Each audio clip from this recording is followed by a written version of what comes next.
Hi all, അസ്സലാമു അലൈക്കും, welcome back. ഇന്ന് ഞാൻ വന്നിട്ടുള്ളത് എൻ്റെ ലഞ്ചിന് ഉണ്ടാക്കിയൊരു പ്രോൺസ് ബിരിയാണിൻ്റെ റെസിപ്പി ആയിട്ടാണ് കേട്ടോ. അപ്പോൾ ഇഷ്ടപ്പെട്ടാൽ എന്തായാലും സബ്സ്ക്രൈബ് ചെയ്യുക. ഒരുപാട് ആൾക്കാർ നമ്മുടെ വീഡിയോസ് കാണുന്നുണ്ട്, പക്ഷേ ആരും തന്നെ സബ്സ്ക്രൈബ് ചെയ്യുന്നില്ല. ഒന്ന് സബ്സ്ക്രൈബ് ചെയ്യൂ കേട്ടോ. ഞാൻ എൻ്റെ ഒരുപാട് കുക്കിങ്ങിൻ്റെ വീഡിയോസും ഒരുപാട് കുട്ടി വിശേഷങ്ങളൊക്കെ ആയിട്ട് വരുന്നതാണ്. അപ്പം വീഡിയോസ് കാണുന്നുണ്ട് കേട്ടോ, പക്ഷേ ആരും സബ്സ്ക്രൈബ് ചെയ്യുന്നില്ല. അപ്പോൾ ഒന്ന് സബ്സ്ക്രൈബ് ചെയ്യുക. അപ്പോൾ ഇന്ന് ഞാൻ ഉണ്ടാക്കുന്നത് പ്രോൺസ് ബിരിയാണിയാണ്. കുക്കറിലാണ് ഉണ്ടാക്കുന്നത്. നമുക്ക് വേഗം ഉണ്ടാക്കി കഴിയും, എന്നാൽ നല്ല ടേസ്റ്റുമാണ്. അങ്ങനെ ഞാൻ കുക്കർ വെച്ചു. അതിലേക്ക് ഓയിൽ വെച്ച് കൊടുത്തിട്ടുണ്ട് കേട്ടോ. നിങ്ങൾക്ക് ഓയിലോ നെയ്യോ എന്ത് വേണേലും ആഡ് ചെയ്ത് കൊടുക്കാം. ഞാനിപ്പോൾ ഓയിലാണ് ആഡ് ചെയ്തത്.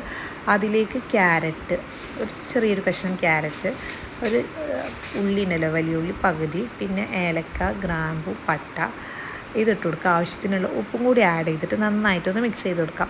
ഞാനിവിടെ ഓൾറെഡി വെള്ളമൊക്കെ മെഷർ ചെയ്ത് വെച്ചതാണ്. എന്നിട്ട് ആ വെള്ളം കൂടി ഞാൻ ആഡ് ചെയ്യുന്നുണ്ട്. നിങ്ങൾ എത്രയാണോ അരി എടുക്കുന്നത് അതിൻ്റെ കണക്കാക്കി വെള്ളമൊക്കെ ആദ്യം തന്നെ മാറ്റി വെക്കാം. ഓക്കെ, എന്നിട്ട് ആ വെള്ളം ഒന്ന് ചൂടായി വരട്ടെ. ആ സമയം കൊണ്ട് നമുക്ക് ചെമ്മീനൊന്ന് മസാല തേച്ച് പിടിപ്പിച്ച് വെക്കുക. അതിന് വേണ്ടിയിട്ട് ഞാൻ മഞ്ഞൾപ്പൊടി, മുളക് പൊടി, പെരുംജീരകപ്പൊടി, ഉപ്പ് ഇതിട്ട് കൊടുത്തിട്ട് നന്നായി മിക്സ് ചെയ്തിട്ട് മാറ്റി വെക്കുന്നുണ്ട്. ഇതൊന്ന് മസാലയൊക്കെ ഒന്ന് പിടിച്ച് സെറ്റാവട്ടെ. ഇതേ സമയം തന്നെ നമുക്കിതിലേക്ക് ആവശ്യമുള്ള വെജിറ്റബിൾസ് എടുക്കാം. ഞാൻ എടുത്തിട്ടുള്ളത് ഒരു 5 സവാള, 4 തക്കാളി, പിന്നെ പച്ചമുളക്, ഇലകൾ, വെളുത്തുള്ളി, ഇതൊക്കെ നിങ്ങളുടെ ഇഷ്ടത്തിനനുസരിച്ച് എടുക്കാം കേട്ടോ. അപ്പോൾ നമ്മൾ മസാല തേച്ച് വെച്ചില്ലേ പ്രോൺസ്, അതിട്ട് കൊടുക്കാൻ കേട്ടോ. അങ്ങനെ നമ്മൾ ആ പ്രോൺസ് ഇട്ട് കൊടുത്തിട്ടുണ്ട്. ഒന്ന് നന്നായിട്ട് മിക്സ് ചെയ്യാം. അങ്ങനെ ആ സമയം കൊണ്ട് നമ്മൾ ആ വെള്ളം അവിടെ ചൂടായി വന്നിട്ടുണ്ട്. അതിലേക്ക് നമ്മൾ നേരത്തെ എടുത്ത് വെച്ച അരി നന്നായിട്ട് കഴുകിയിട്ടാണ് കേട്ടോ ഞാൻ ഇട്ട് കൊടുക്കുന്നത്. അങ്ങനെ അരി ഇട്ട് കൊടുത്തിട്ട് ഒരൊറ്റ വിസിൽ വന്നാൽ മതി കേട്ടോ കുക്കറിൽ. അതേപോലെ തന്നെ നമ്മൾ ഇങ്ങനെ കുക്കറിലാക്കുമ്പോൾ റൈസ് ഒട്ടിപ്പിടിച്ച് കിടക്കുന്ന ഒരു ഇത് ഉണ്ടാവലുണ്ട്. അത് ഇല്ലാണ്ടിരിക്കാനാണ് ഈ നാരങ്ങ പിഴിഞ്ഞ് കൊടുക്കുന്നത്. ഓക്കെ, ഇനി നമുക്ക് അതിലേക്കുള്ള വെജിറ്റബിൾസ് കട്ട് ചെയ്യാം. വെജിറ്റബിൾസൊക്കെ ഞാൻ കട്ട് ചെയ്തു. പിന്നെ ഈ ഇലകൾ, പച്ചമുളക്, വെളുത്തുള്ളി, ഇഞ്ചി ഇതൊന്ന് മിക്സിയിൽ ക്രഷ് ചെയ്തെടുക്കുക. അത് നല്ലോണം പൊടിച്ച് എടുക്കുന്നമാതിരി എടുക്കുന്നുണ്ട്. ഇങ്ങനെ ആക്കുകയെന്നുണ്ടെങ്കിൽ ഒന്നുകൂടെ ടേസ്റ്റ് ഉണ്ടാവും കേട്ടോ നമ്മൾ ബിരിയാണിക്ക്. അങ്ങനെ നമ്മൾ ചെമ്മീനൊക്കെ ഒരു ഹാഫ് കുക്ക് ആക്കിയാൽ മതി കേട്ടോ. ചെമ്മീനെ നമ്മൾ ഈ മസാല ഇങ്ങനെ ഉണ്ടാക്കുമല്ലോ, ബിരിയാണിക്ക് മസാല ഉണ്ടാക്കുമ്പോൾ ഒന്നുകൂടെ ഒന്ന് കുക്ക് ആയിക്കോളൂ. അപ്പോൾ ഫുൾ കുക്ക് ആക്കരുത് കേട്ടോ. നമ്മളിങ്ങനെ പൊരിച്ച് വെക്കുകയെന്നുണ്ടെങ്കിൽ എപ്പോഴും ഹാഫ് കുക്ക് തന്നെ ആക്കാം. എന്നിട്ട് ഞാൻ ആ ചെമ്മീൻ പൊരിച്ച പാത്രത്തിലേക്ക് വെജിറ്റബിൾസ് ഇട്ടിട്ട് നന്നായി മിക്സ് ചെയ്ത് കൊടുക്കുകയാണ്. ഇതിലേക്ക് നമ്മൾ മുളക് പൊടി ആഡ് ചെയ്യാനാണ് കേട്ടോ ആക്കുന്നത്. ഇതിലേക്ക് ഞാൻ മഞ്ഞൾപ്പൊടിയും മല്ലിപ്പൊടിയും പെരുംജീരക പൊടിയൊക്കെ ഇട്ട് കൊടുക്കുകയാണ്. എന്നിട്ട് നല്ലോണം മിക്സ് ചെയ്ത് കൊടുക്കാം.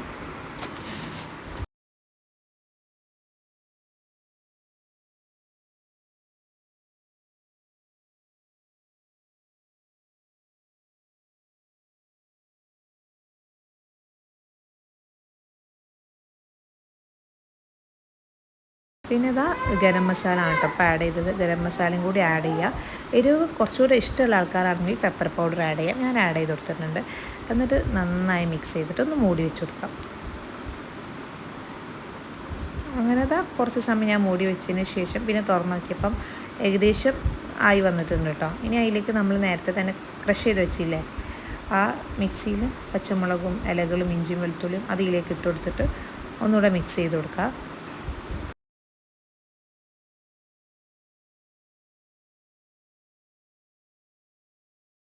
എന്നിട്ട് നമ്മുടെ ചെമ്മീനും കൂടി ആഡ് ചെയ്ത് കൊടുക്കാമെന്ന് കേട്ടോ. എന്നിട്ട് ഒന്ന് നന്നായി മിക്സ് ചെയ്യുക. ഒരു 1/2 കപ്പോളം വെള്ളം കൂടി ഒഴിച്ചാൽ നമ്മുടെ മസാല ഇവിടെ റെഡി ആയിട്ടുണ്ട്. ഇനി നമുക്ക് ദമ്മിടുന്ന പരിപാടിയാണ് കേട്ടോ. ഞാൻ അലൂമിനിയം ഫോയിലാണ് വെക്കുന്നത്. അലൂമിനിയം ഫോയിൽ വെച്ചിട്ട് നമ്മൾ ഉണ്ടാക്കി വെച്ച ഗീ റൈസ് ഉണ്ടല്ലോ അതിട്ട് കൊടുക്കുക കേട്ടോ.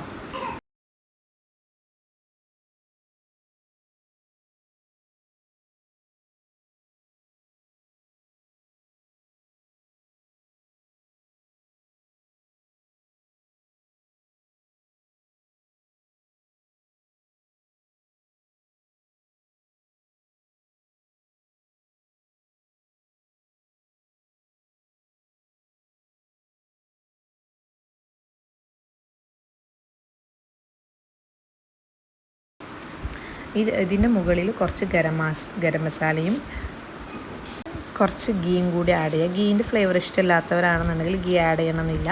ഞാനിപ്പോൾ ഗീ ആഡ് ചെയ്ത് കൊടുത്തിട്ടുണ്ട് കേട്ടോ.